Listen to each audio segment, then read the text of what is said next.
အဋ္ဌိဒုဋ္ဌလို့ခေါ်တယ်မိမလိုက်စားတာအပျော်ပါလိုက်စားတာနော်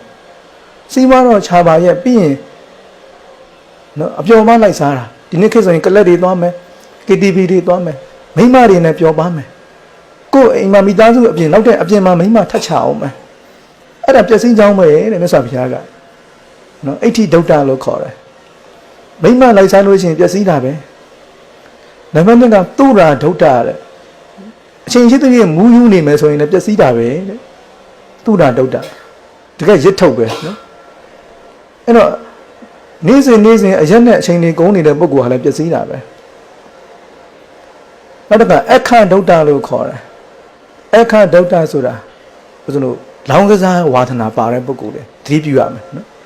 လောင်းကစားတွေလုံနေရင်လည်းဒါပျက်စီးကြောင်းပဲတဲ့နော်လောင်းကစားတွေလုံနေတာဟာလည်းပျက်စီးကြောင်းပဲ